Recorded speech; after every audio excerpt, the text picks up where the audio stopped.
Hi, my name is Dr. Anthony Barali. I'm on the board of the Ketamine Assisted Therapy Association of Canada, and I'm a consultant psychiatrist in psychiatry on the Sunshine Coast, BC.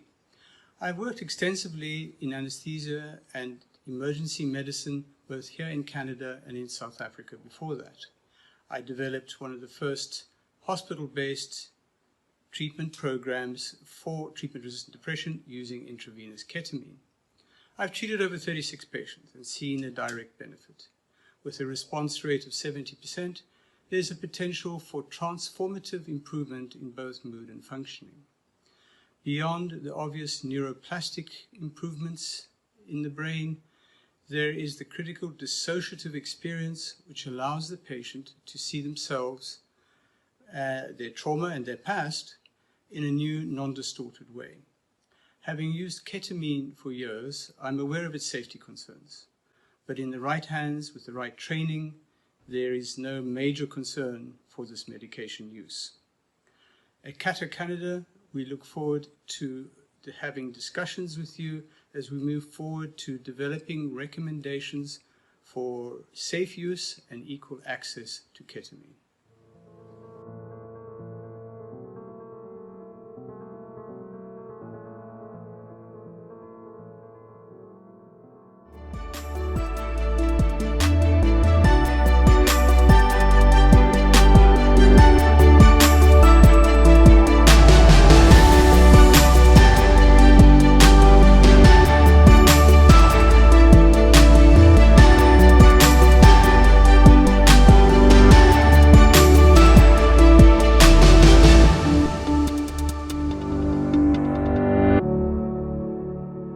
Guys, we'll get going. Welcome to the first annual World Psychedelics Day. My name is Gaurav Dubey. I'm the content editor for Microdose Psychedelic Insights. I also have a clinical research background.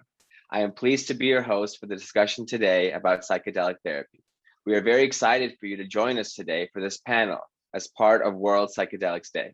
It is our pleasure to bring to you these amazing panelists that will be showing up to share illuminating information from a wide range of expertise, from sustainability and academic research to wellness, therapy, and many other sectors involved with this movement. World Psychedelics Day honors the indigenous wisdom and frontier science that have brought about the current psychedelic renaissance. 620 showcases important insights and increases global awareness of the therapeutic and life-enhancing potential of psychedelics. The International Psychedelics Awareness Foundation is a nonprofit organization welcoming collaborators and allies, upholding the values of sustainability, accessibility, diversity, and inclusivity. Any funds raised from this event, which is offered free to the public on 620 today, will help offset the cost of production. So thank you for being here, because your participation and donations make it all possible. Without any further ado, it is my great pleasure to introduce our guest for today's discussion. Marcela Otalara G worked as a co-therapist in the world's first government-approved MDMA-assisted therapy study in Madrid, Spain, and is a principal investigator of the phase 2 and 3 MDMA-assisted therapy trials in Boulder, Colorado. She's also led MDMA therapy training for the Multidisciplinary Association for Psychedelic Studies. Thank you so much for joining us, Marcela. We also have with us Dr. Jeffrey Becker. He trained at UCLA and NPI in both medicine and psychiatry with a focus on neuropsychiatry and functional medicine. He started using ketamine in clinical practice and psychotherapy in 2004. After extensive research during residency exploring the neuroscience surrounding transcendence. In clinical practice, he developed paradigms for ketamine-assisted psychotherapy that he teaches at conferences and through his published writing. His teaching also encompasses the neurological mechanisms of ketamine and the psychedelics that expand scope of consciousness. And finally, we have Dr. Pamela Kriskow, is a medical director with the passion and interest in chronic pain, mental health, and psychedelic medicine. Dr. Pam is actively involved in research related to psilocybin, MDMA, ketamine, COVID, mental wellness, and neurogenesis. She is a co-investigator on the largest microdosing study, microdose.me, which is ongoing with 13,000 plus enrolled participants. She's a medical lead on the Roots to Thrive ketamine-assisted therapy program that treats healthcare providers and first responders with PTSD, depression, anxiety, and addiction. Thank you to all of our panelists for joining us for the launch of World Psychedelics Day. We're going to start with questions, and today we'll be talking about psychedelics and psychoactive plants within the use of different therapeutic models. So the first question I'm going to pose to everybody in this group is, well, it's amazing to have 3 high-level psychedelic therapists here with us today, and you are all early adopters of utilizing psychedelics for treatment of your patients. So what brought you to these medicines? Why did you embrace them when there was so much negative messaging around them? Marcella, if we could start with you, I'd love to get your insight. Sure. Well, one of them was, for me, it helped me personally. So in 1984, I had treatment for PTSD with MDMA, and it was transforming. And it's also a medicine that has, there's a lot of anecdotal information, even before we started research, with very positive results. So it's sort of like essence activism. I see it as, it's like really empowering the human being, honoring humanity and its wisdom. So how could you not want to do it? There's we had so much before and since in terms of its potential for healing. So yes.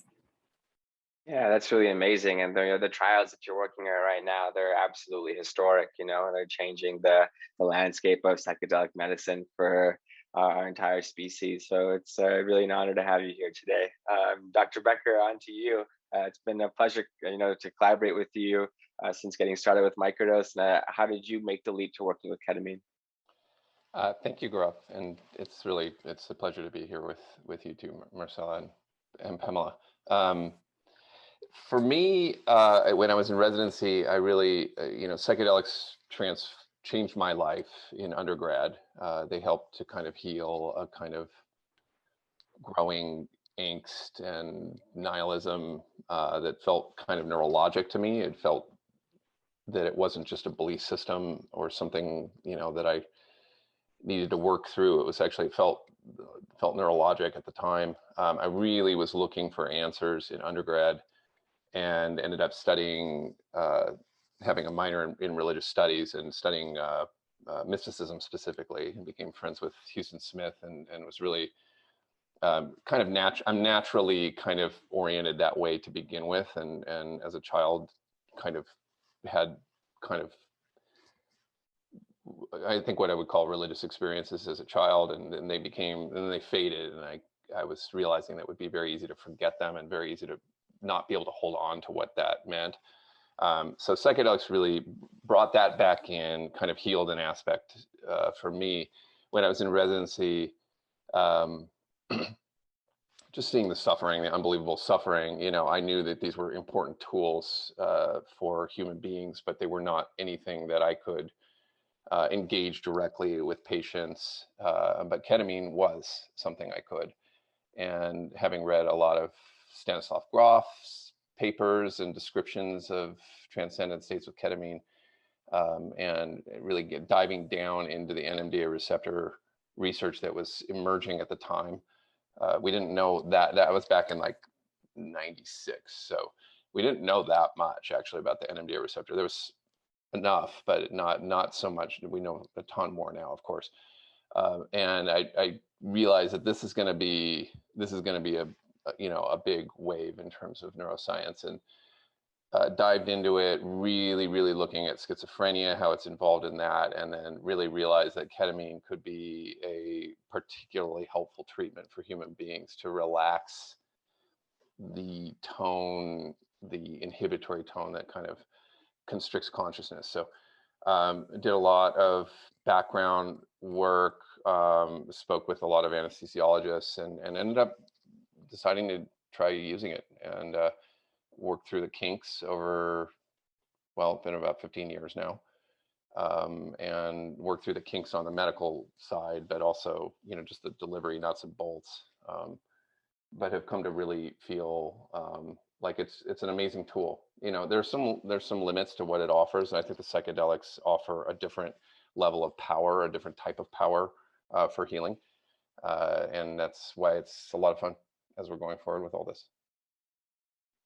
I still remember when you gave me that really amazing analogy about how ketamine works versus the traditional tryptamines with the laminar flow model, you know? And so your understanding of the pharmacology of ketamine is really impressive, and your ability to teach it as well is really, you know, fascinating. So thank you for joining us today, and that's a really great answer. And Dr. Pam, you're next. What brought you to this work? Thanks. I'm quite honored to be here with you all today.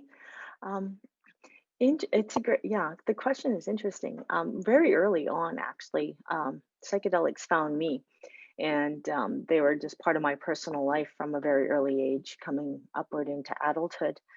And my first degree is actually criminology. So I was well aware of the war on drugs and prohibition and how that came about as a cultural and racist um, motivation from the making it illegal and the UN declaration.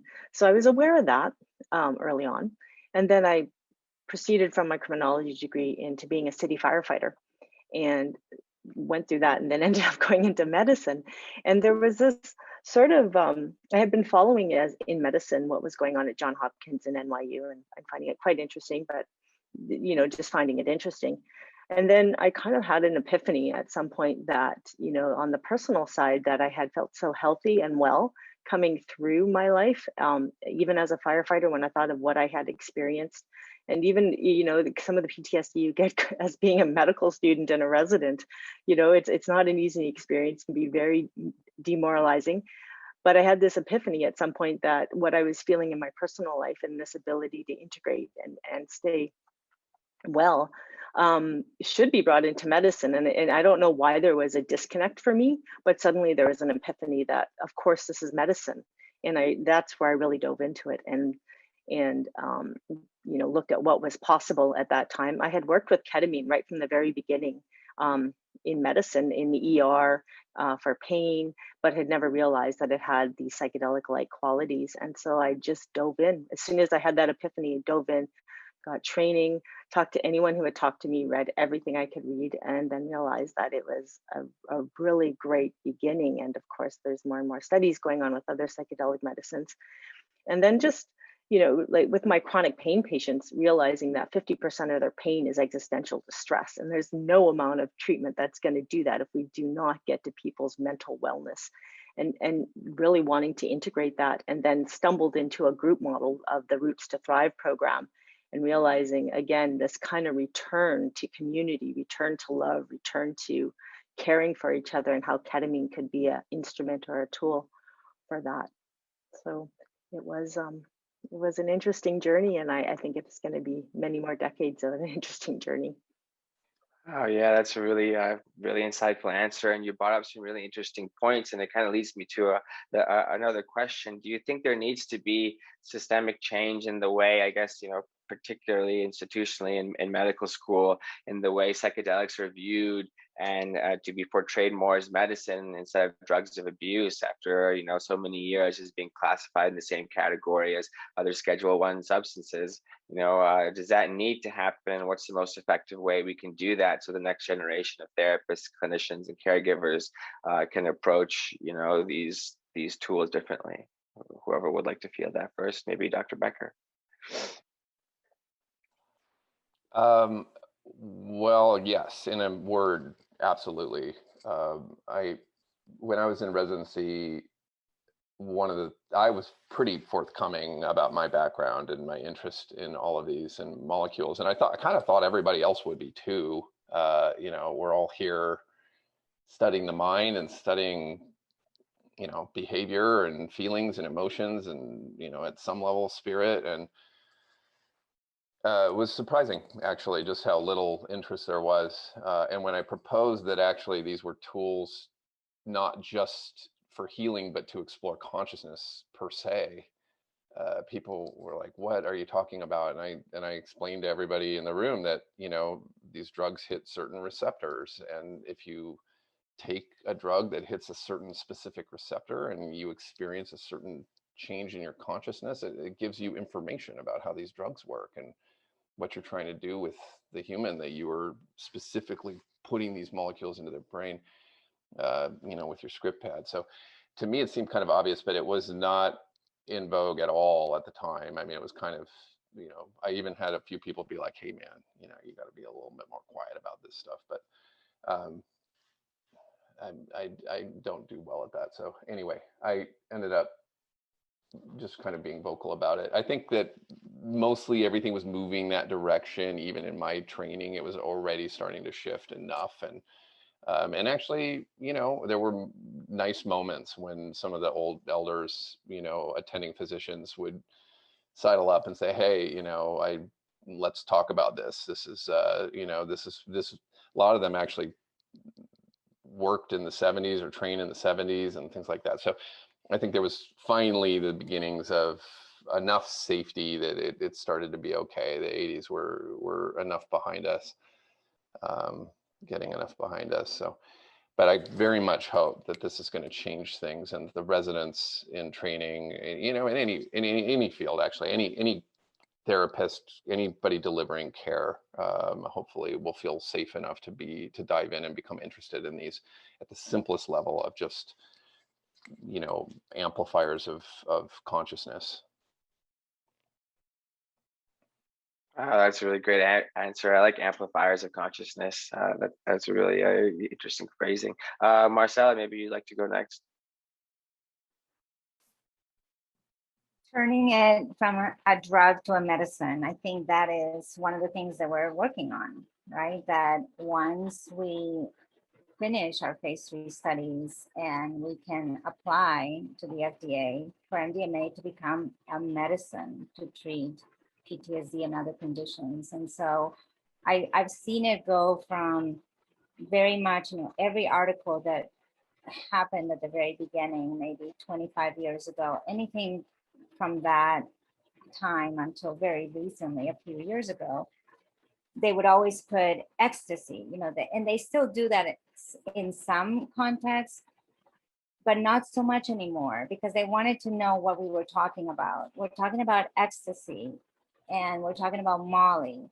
And then they would have to do the disclaimer, but this is MDMA, right? And so then now we've gotten to the point where people can understand MDMA and don't maybe need to think about it in terms of that, because it's always like ecstasy, the party drug, now used for treatment of PTSD. So now we're moving away from that. And then it's this drug that can become this medicine. And for me, of course, it already is a medicine. And I've thought about that for the last 35 years. I've seen it as a medicine. And the 20 plus years that I've been doing research, I've seen it as a medicine because it helps people alleviate suffering and it helps with recovery. So I'm very hopeful about the day that we can call it that it can be on the bottle. Yeah, no, absolutely. Pamela, maybe you could finish off with your thoughts for this question. I think we're seeing actually unprecedented wave now. I think we can really talk openly and more courageously. And when I'm giving rounds or speaking to medical professionals, I always start with prohibition and why it came. Most people are not aware of why these drugs were taken away. These were actively being researched. LSD, psilocybin, MDMA were actively being researched in Canada and the US and probably beyond, but that's where my knowledge is. And when they understand the reason for prohibition, and then you understand the research before and you understand the research after, you have to go, this is not, I want to be careful with my words here, but like, this is crap that this was taken away from medicine, and physicians should be angry that this happened. We are behind where we could have been. We go into medicine, or therapists go into therapy to help our patients. And if not for prohibition, we would be so much further ahead. Could you imagine how we would be going through a crisis like COVID if we had these medicines as medicines available? Like, we are behind and we should be angry. And I don't think physicians should be scared to speak up. We are leaders in our communities, and we need to have the courage to speak up and speak to the science and speak to what we need to do. And I don't think we should be I don't think we should be quiet on that. I think we speak to the science, we speak to where the gaps are in our science, we speak to the unmet need. We just proceed as we were trained to be scientists in this, and then we will get where we need to get to. And I don't think it only has to be medicine. Like a lot of what's happening is the artistry. Like some of the most beautiful, artistic endeavors out there come because of these medicines and music as well. So I don't want us to limit it either. I think we can bring these medicines back safely, and they should have always been here. But let's not put them in a box of medicine only. Let's go. How can we actually use this to relieve suffering, but also to? I mean, we're here to be joyful and happy and interact with our families and friends, and so I don't want to put anything in a small box. Yeah, and for growth, right? Self-growth. Mhm. Yeah. Yeah, it's like Which a is why spiritual growth. which Go is ahead. why we all got here. I think that's the thing to remind people. People become interested in these medicines because of they've done something fundamentally to make us hopefully a better version of ourselves. Yes. Absolutely.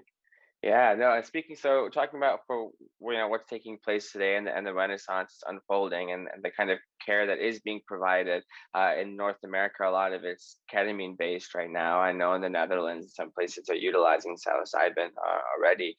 So it would be great if we could describe the similarities and differences between various psychedelic psychotherapy models that are commonly used today and what your preferred methods are. Some of you work with MDMA, some of you work with ketamine. So it would be great to get that take from each of you. Maybe Marcella, you could go first. Well, I think there are many therapies being used now with psychedelics, and there's a new one almost every week that I hear of. So it's definitely coming out, and there's this thought that, oh, this one is good for this, and this one is good for this, and this one is good for this, and I'm not sure about that. I think we do research on some of them. We do research on specific conditions. So we do research with MDMA for PTSD. That doesn't mean that it only works for PTSD, right? And it means that that is what we're doing the research on, and that it probably would be very good for other conditions and self-growth. And we've been talking a little bit about that. And so for me, I don't know if it's preferred. Like every time somebody asks me, what is your preferred psychedelic? I always say it's giving it. That's what my preferred psychedelic is. My research has been on MDMA, so that's what I know and what I've seen. And so I don't know about preferred, but it's certainly what my focus has been and where I have put my attention in. So yeah, so I guess I would say MDMA. MDMA is what I do at the moment. Yeah, awesome. That's what I thought you would say. Pamela, maybe you could go next. Thanks. A really good friend and colleague of mine says something that I'm just going to repeat. Raquel Bennett says, the best therapy is the one you're good at. And I think that's what it is. I don't think there's a choice or a hierarchy. I think if I can do really good therapy with my patients and I can use the psychedelics as a powerful tool to enhance that, then that's what I should do. I don't think there's a right answer. And I don't think we have a lot of that knowing yet either. And I'm open. I'm not going to plant my stake in the sand and say, this is the rule. I'm going to watch the data. I'm going to learn from wonderful colleagues that I'm sharing the screen with here, see where they're getting their wins, and see what I can do for my patients. I'm here in service to my patients. So my job is to keep learning and keep expanding my skills, but then do what I can do best. And I'm personally, I enjoy psilocybin the most. It's not legal, so we can't do it yet. So in the meantime, we're in a holding pattern with ketamine, and we've developed all of our programs to be psychedelic medicine programs, so that as these other medicines come on board, that we can bring them in so right medicine, right time for right person for right indication at right dosing schedules, all this information to be determined. But I love the group. I actually always thought I would do all of my therapy one-on-one. And for me, moving into a group with a team has been wonderful, has been absolutely humbling in a good way. and very nourishing. I am at the happiest I've ever been as a physician working with an interdisciplinary team and doing group work. So I think I'm gonna ride that out for the rest of my life. I'm really enjoying that. Wow, that's awesome. I love the passion. You can really, shines through your voice. So we're really grateful for, the work you do too. Dr. Becker, tell us about yourself, and I'm sure you're going to say ketamine, but please do explain. Well, it's interesting. I might surprise you. I Okay. think I use ketamine in particular because it's something I can just do, in a very straightforward manner and just keep records and, be able to send charts and not have some of the worries that the field has had to deal with. So there's that. I agree. I think you too just said it perfectly. There is no such thing as, the best one. It really is about attunement to the patient and their needs and their personality to some extent, their traits, and where they are in a journey as well. That there can be something that's very much not right that becomes right eventually, or something that, may seem right from the outside, not knowing the patient as well, and turns out not to be right.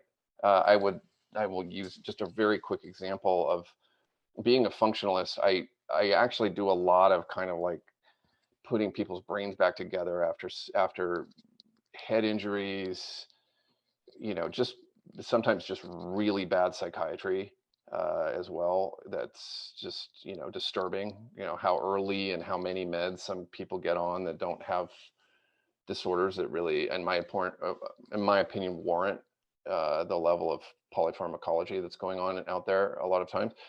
I've, become, known for that, relatively good for that. And I've actually become also somebody that people come to when they are feeling damaged by psychedelics, actually.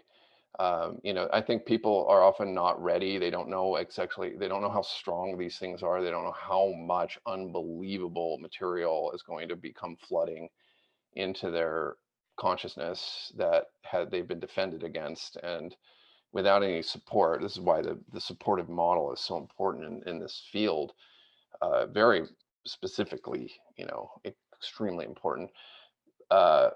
But even with support, sometimes the wrong molecule. I have somebody that has had incredible experience of opening and getting off of meds with ketamine, and was kind of pulled into a DMT circle, smoked DMT, and he's not doing well now. And was deeply disturbing to him, the kind of open well of unbelievable endless infinity that he just was not ready for. And I didn't get a chance to speak with him about that. I don't know that I would have warned him off of it necessarily, but I think that this is what we need, is more, we just need it to be out in the open and be able to talk about it more specifically, so that people aren't getting underground information that's not necessarily vetted as well as it might be, taking stuff from people that is not necessarily clear what they're actually taking. There are a lot of weird combo formulas that are being offered to people in evening rituals, and there's some weird stuff happening. So I'm very pleased that we're going to just like, let's bring this out of the black market, gray market, and bring it up into the light, and just shine a light on it, and let's just get a better handle on what these are and how they work, without an either or process. I think both and is really the way to think about it, but more data, more clarity, and kind of more diligence in terms of decision making.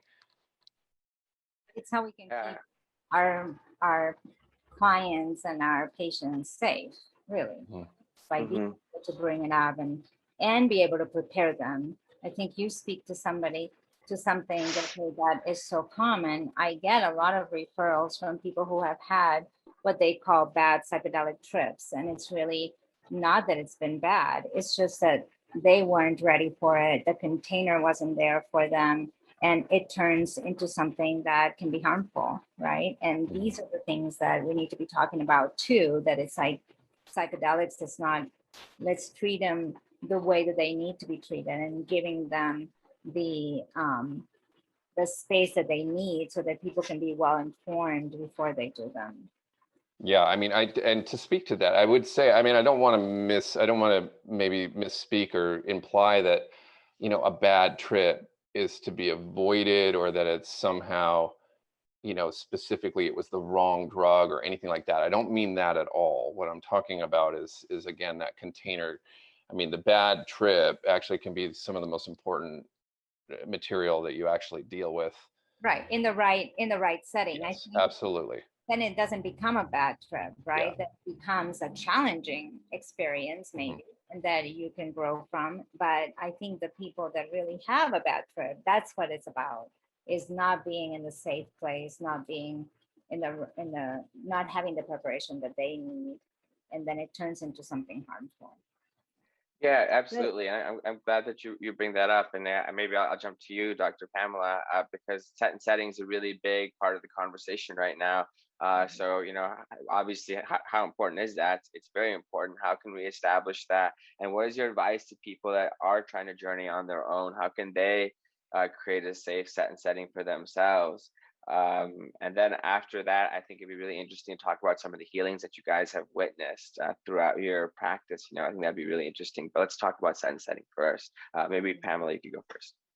Well, yeah, and I'd like to bridge that to both Marcella and Jeffrey said. It's the challenge we have right now is like we've got, when you look at MDMA, we've got 30 plus years of studies, um, and how so this process of getting these medicines back into medicines, right? So what's going to happen in the meantime? It's going to be done in the underground, and what we want to do is bring knowledge out there. We want to bring information. We want to we don't want to overly medicalize what doesn't need to be overly medicalized, but we also need to bring it above ground. Like Jeffrey said, we need to have this information out there. Otherwise, you are going to have these challenging things. And I think all three of us probably do a lot of cleanup from the underground. I know that I've been doing it a long time too. So, and we don't want to do that. I mean, not that we don't want to do it. We want to create a system that doesn't have that has access, that you don't have to be super wealthy to go have an elite experience that is well integrated and set up and counseled out, and that or that you need to do it in somebody's basement on a weekend.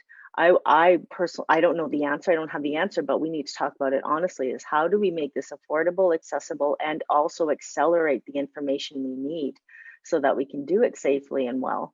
So I don't like, again, I don't have the answer to that, but let's do it. And we need to walk hand in hand with the regulators across the board and say we need a different style of research. We need accelerated research. I think our friends in the UK do have accelerated clinical trials, and maybe we need that model in Canada and the US to find a way to go. We have human animal safety studies on this for decades now. How can we move it forward so that we can do this? Otherwise, it is going to be in the underground, it is going to be in basements. And I mean, I would prefer to bring it out. And then moving into set and setting, I think this is so wonderfully covered. It starts right from the very beginning, right? I would prefer at some point that we have options, a buffet table of options that you can have very high quality sessions in nature, by the water, and equally if you want in a hospital. So I'll defer to my colleagues maybe to take on the conversation a little bit more. I don't want to hog the talk. Yeah, Marcella, go ahead. I wanted to say something about, that I do think we have gotten some great experiences and information from underground therapists who have done a really wonderful job as well. So that it's not all underground, that underground can follow and can be ethical and can have wonderful experiences. And there are amazing underground teachers that have given us a lot, so I do want to emphasize that as well. And that we need to be careful, right? And that we do need to bring it up to the conversation.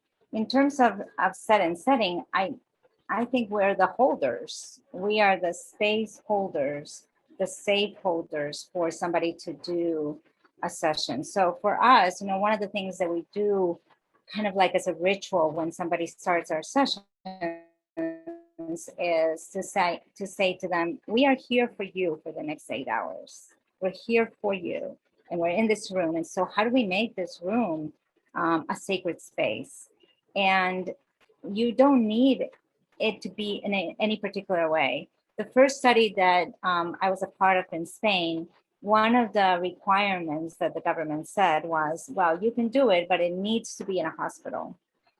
You have to, the setting has to be a hospital. And we were in a hospital, and they gave us this wing that hadn't been used for a while, but it was still a hospital room, and you had to go through the hospital lobby and see a lot of people who were in the hospital.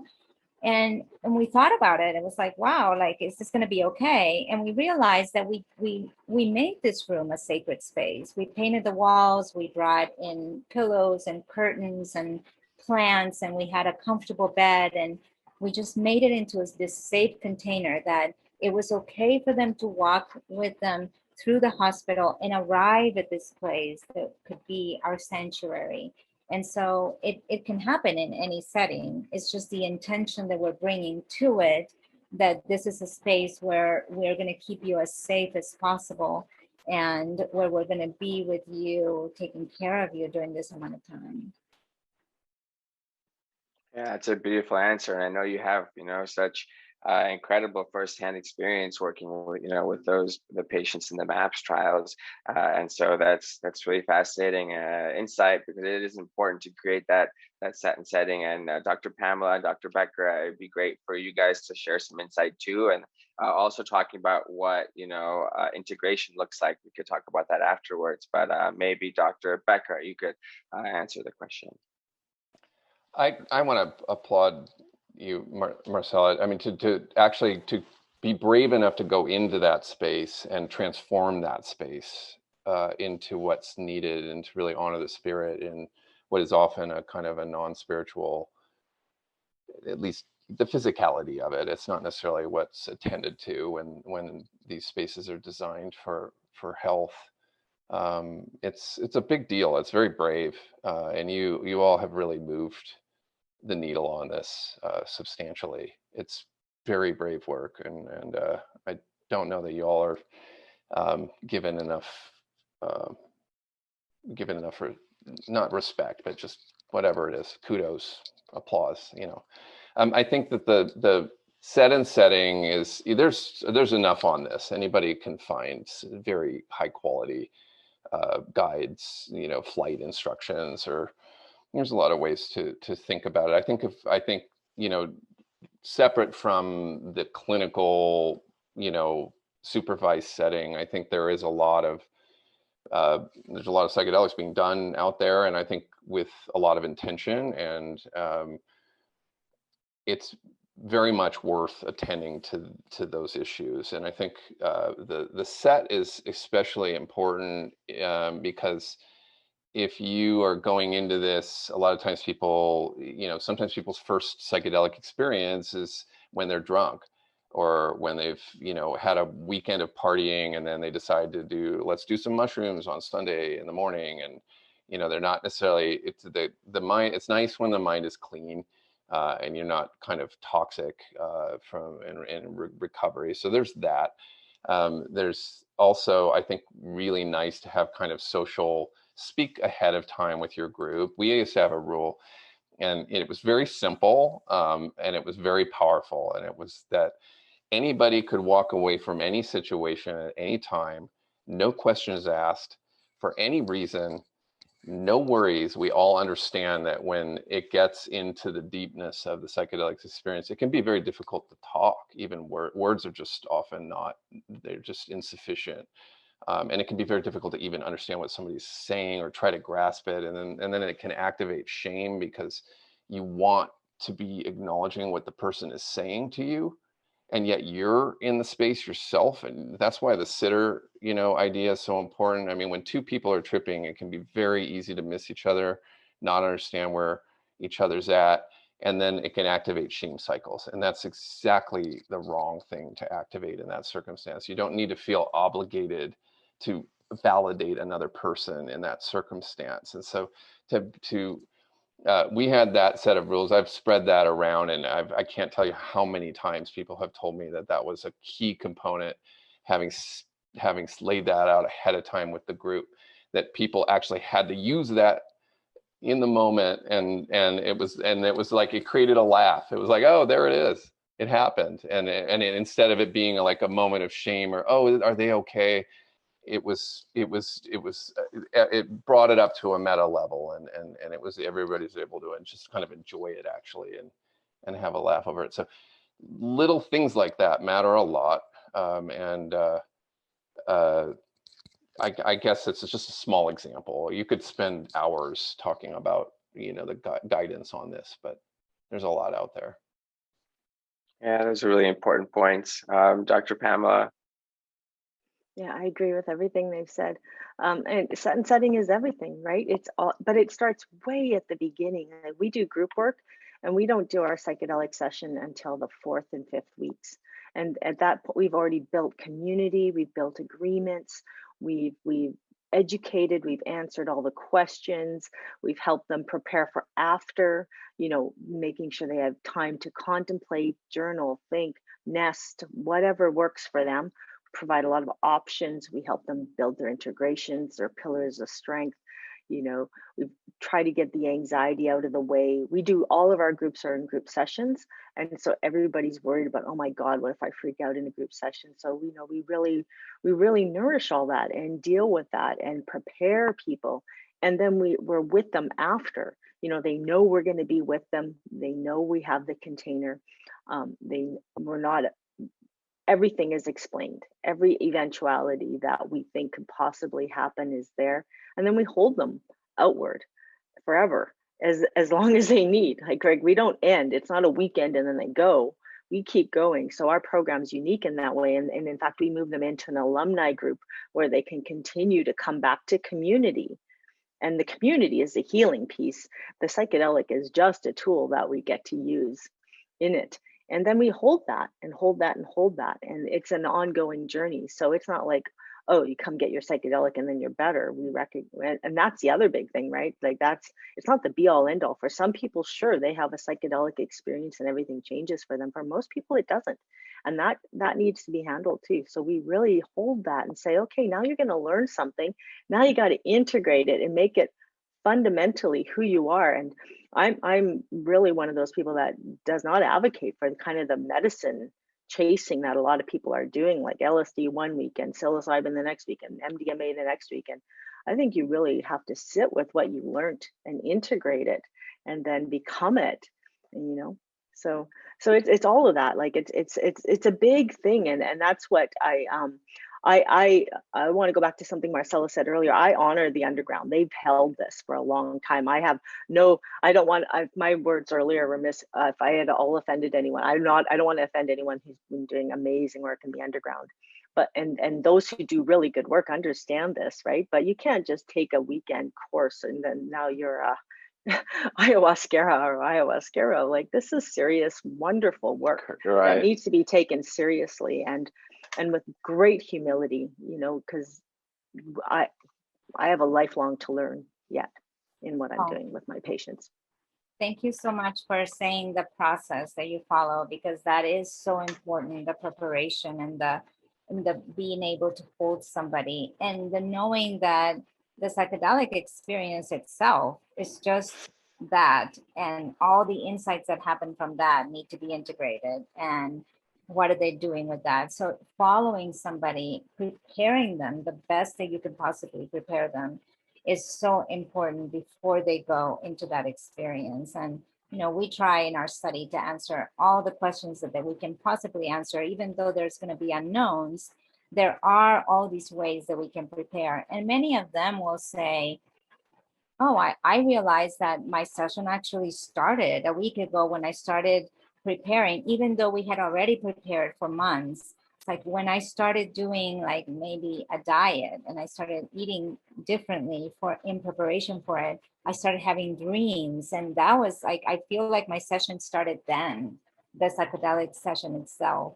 So it is something that is not just at one time. Thank you for bringing that up. So important.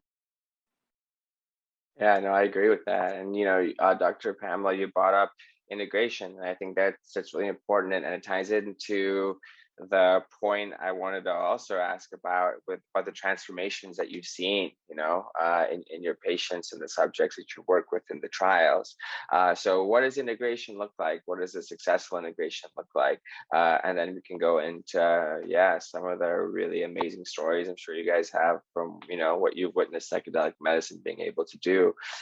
So maybe Pamela, you want to go first? Yeah. Well, our integration with the way we work is ongoing. So we start with silence. We don't want to interpret for people. We want them to really have space after to just find their own meaning. We send people home with a link to the playlist, and we find that that's really helpful, that they can listen to the music again and often have rememberings. We advise nature, get outside, walk. One of my mentors who's done this their whole life, they were born into it in ayahuasca, really advised us to not have people talk a lot about their experience with others, because it's hard to even explain what you've experienced. And so to sit with it longer. So we started integrating that into our program to have people sit with it quietly longer before they start sharing. And then we have integration circles, and we allow people to share, and we have very skilled facilitators to help with that. And ongoing integration, we really work in that neuroplastic phase of the 36 hours to 48 hours after. We have multiple options for integration within those 48 hours. And then the ongoing integration, we call it a time release medicine. They're going to get insights right away. They're going to get insights in days, weeks, months, and maybe even years to follow. So we need to be flexible. Like, it's not a recipe.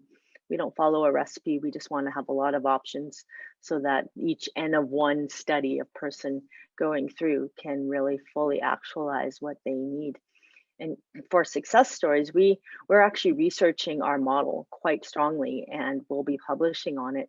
And what we're seeing is, it won't be a strange news to anyone that's been in this, or for any of my panel co-panelists, is we're seeing remarkable reductions in PTSD. Like, people, almost everybody that comes into the program that has a PTSD score does not have a diagnosis of PTSD after. Depression scores dropping greatly.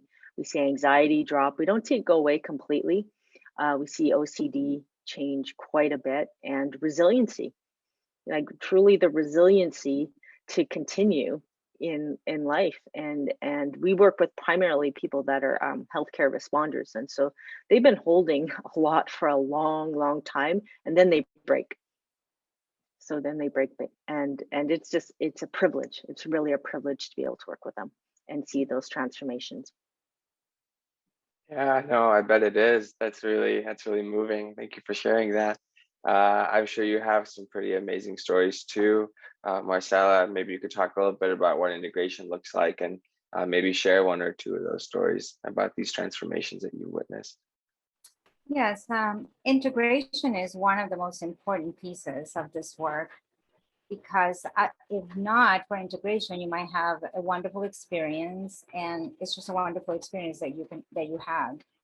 So integration is really about how you move into the world with your new understanding of yourself, of the world, of other people, of your connection to them.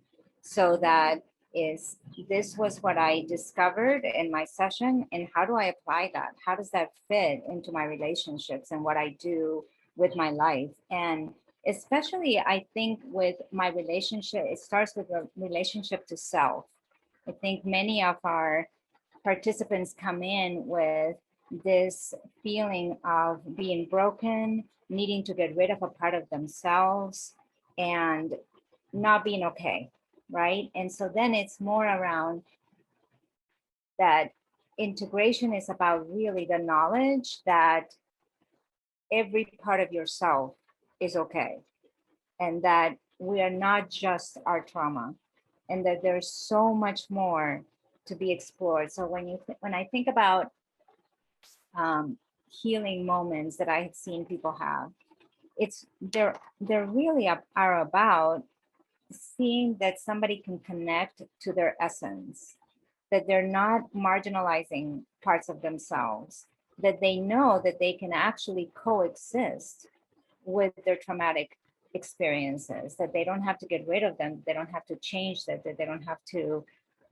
think about them differently, that they can actually, that they are part of them, but that it's not all of them. So it becomes this way that is connecting to their essence, connecting to parts of themselves that they weren't able to bring forth because it was all taken space by their PTSD symptoms and their traumatic experiences. So that once that clears out and that they have more space to really see through them, they start connecting to parts of themselves that were these beautiful parts, or wow, like I'm naturally funny, or I had a participant who, part of her coping strategy was to be the least invasive in her environment as possible. So she would tell everybody, I like every food, I eat everything, I'm okay, like no matter what, I'm easy, you can do anything, and I fit right in, and it's okay.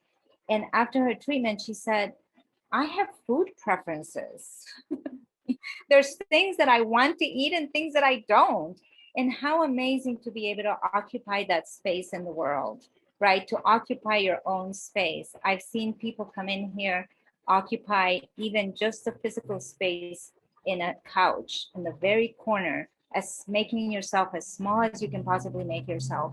And the transformation is, I'm sitting here and I'm in my space, and I can share that, and it's okay, and it's safe for me to do that.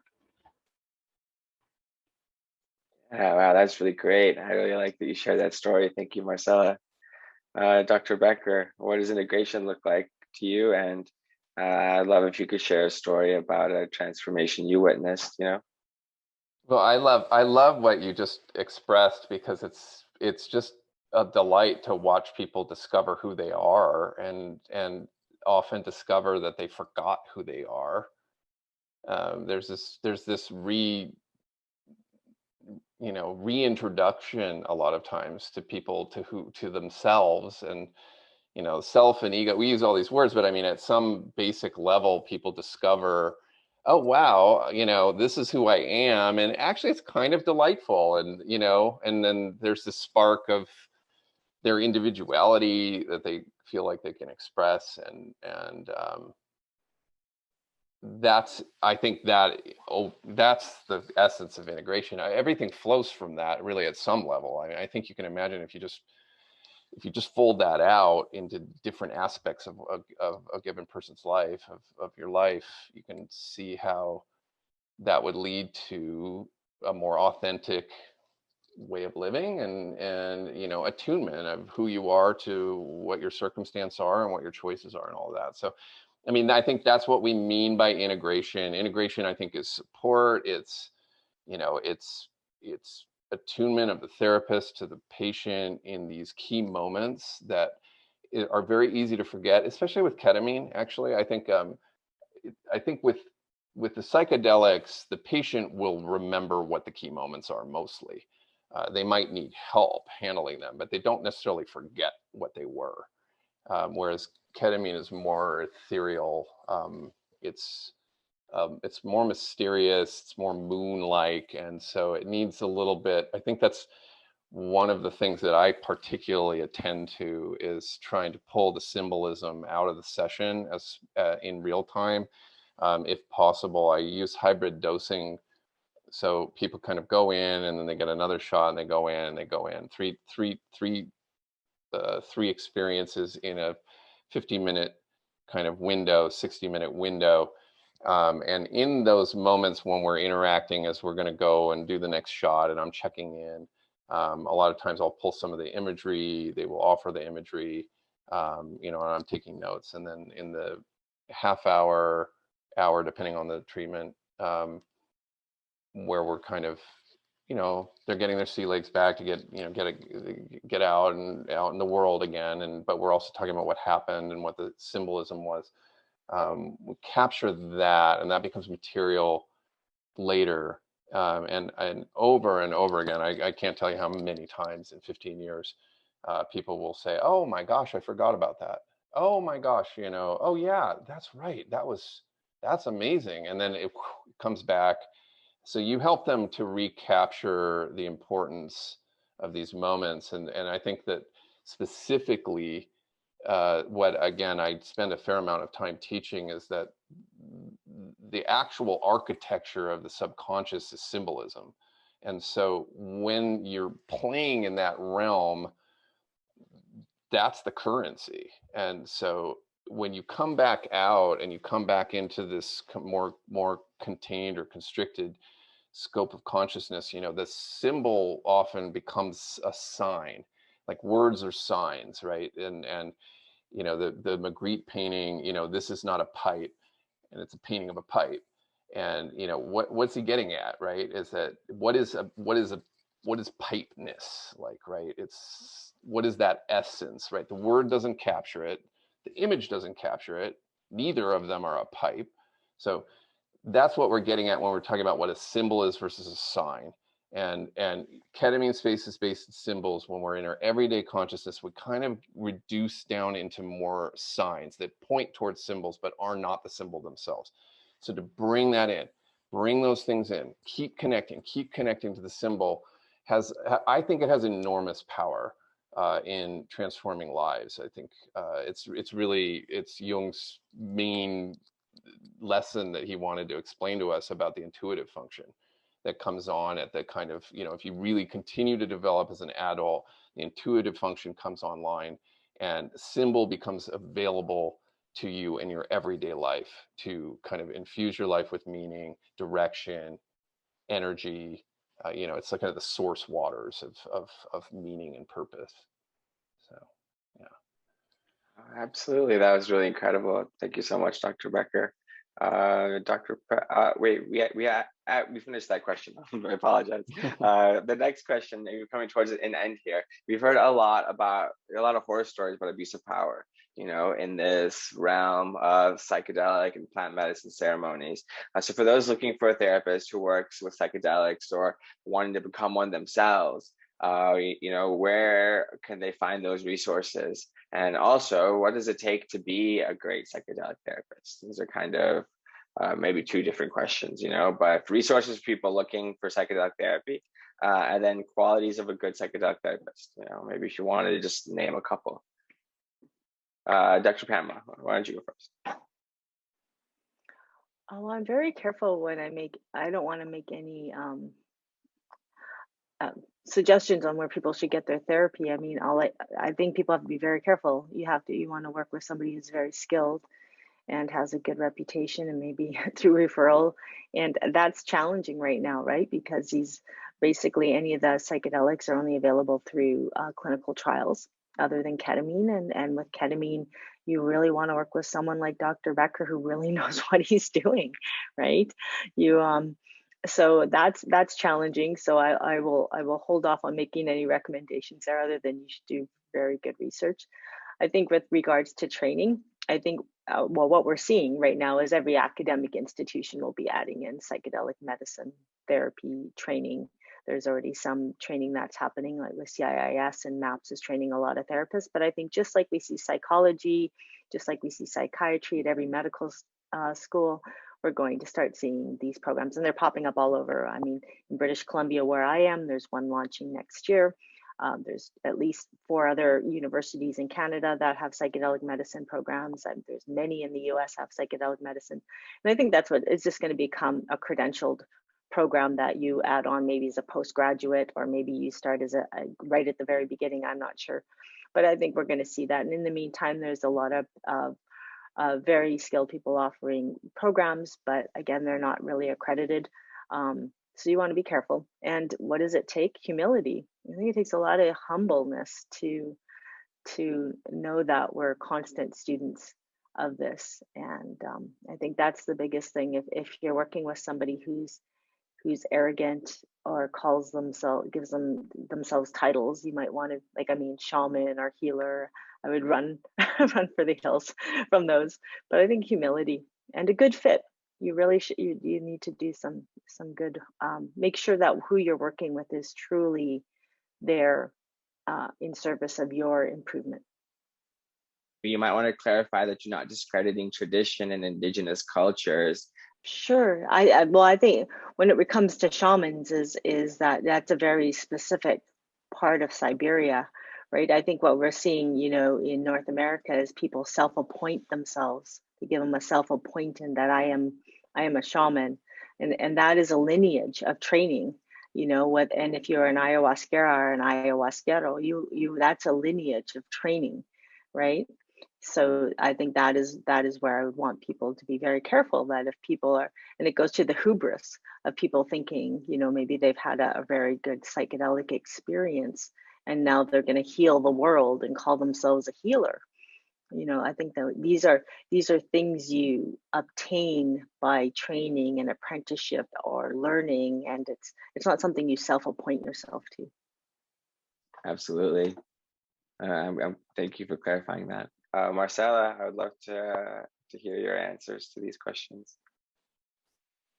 Well, I agree with what Dr. Pamela is saying, for sure. And do your research. Humility, definitely. I always say we need to leave our self-importance at the door and come in fresh and curious about who is in front of us and honor the person in front of us.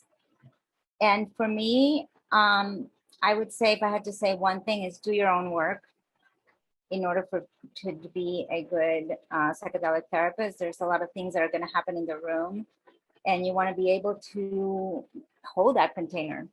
And so something I've said before is a way to not be afraid of somebody's suffering is to not be afraid of your own. And that's really, really important. And in terms of training, yes, there's a whole bunch of trainings that come up all the time now. And so you do have to be careful about what certificate are you getting? What is this going to get you? Is this just information that is very valuable? Harm reduction, I think, has always been really important, an important training to take, harm reduction. But really look at what it is that you're getting. In terms of MAPS, we do trainings. So if you go to maps.org and you find out our trainings, we're in one right now. I'm getting ready to teach in a couple of days. So we're training 300 people. It's our largest one ever yet. And we're doing it online because this is what is happening now. So it's changing, it's growing. I mean, when I started training, we were training a few people, 20 people, 30 people. So there's some really wonderful things about that and wonderful things about what is happening now. I'm adjusting to this new way. I'm not having an easy time doing it, I have to say.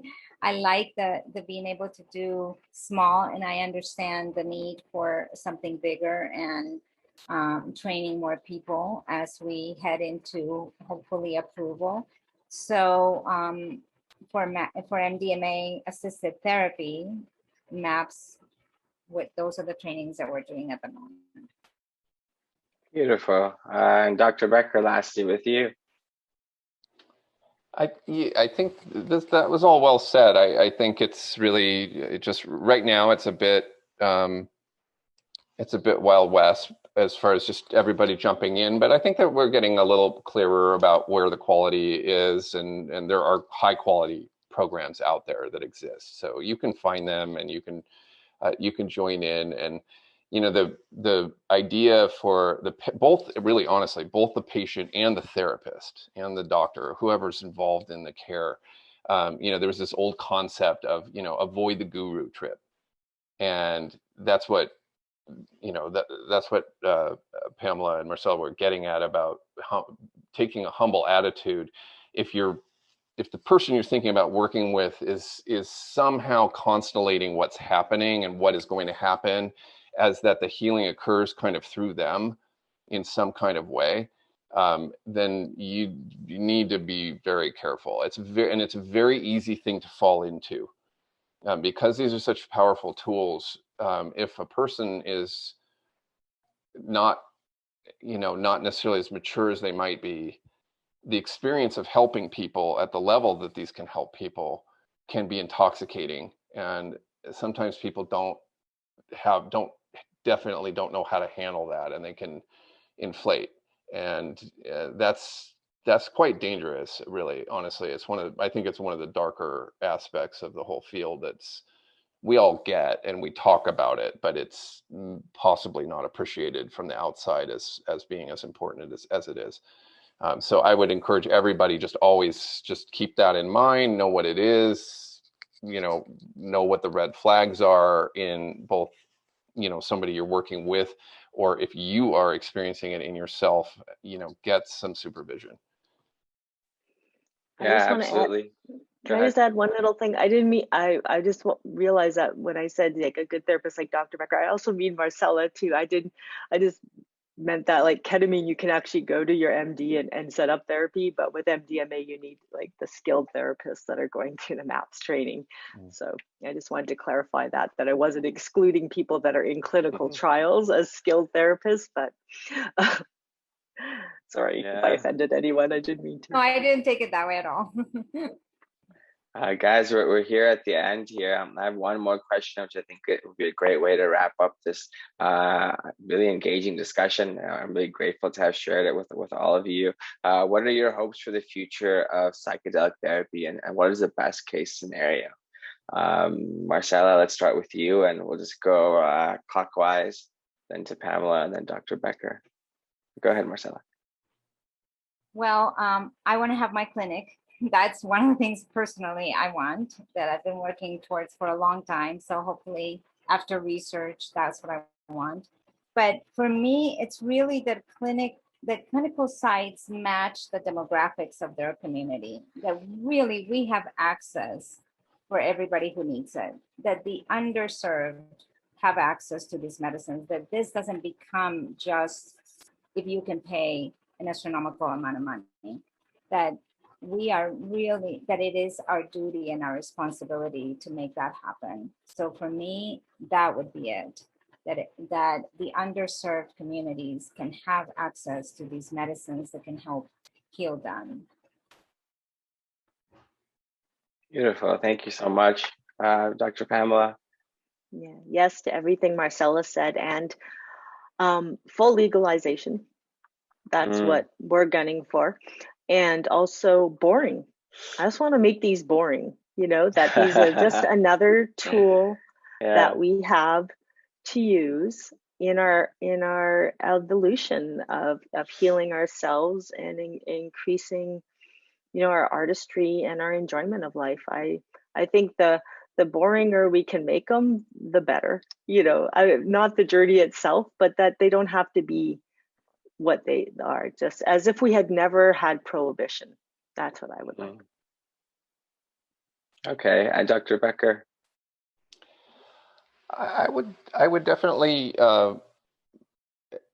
agree with Marcella that I think it's very important that these be accessible to communities that have not necessarily accessed them in other ways. I think we have, if you just look at the amount of psychedelic use in the country, there's a fair amount of it, but it's fairly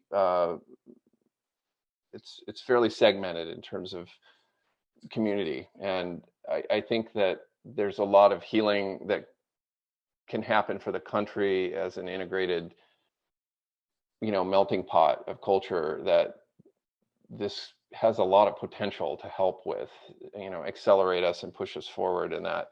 And we need help right now. We definitely need help. And so that's one of my wishes. I think affordability and, bringing it into kind of the brighter light of just legitimacy, taking the, even if there's plenty of legitimacy as it is, now, it's just a lot of people don't feel comfortable, and so they don't access these as tools. And so to make them bring the shame out of it, or however you want to put it, for people that need these but wouldn't access them normally. Beautiful. Well, thank you all so much, Marcella, to Dr. Pamela, Dr. Becker. Thank you guys all so much for joining us and sharing your deep wisdom, your insights, and your experience as leading therapists in this field today. You know, that's really, really amazing. Like, I really appreciate you guys. And, you know, we're all really grateful to have you here for World Psychedelics Day on the 20th. And so, yeah, from my heart to yours, thank you all so much. Thank you. Thank you. Thank you.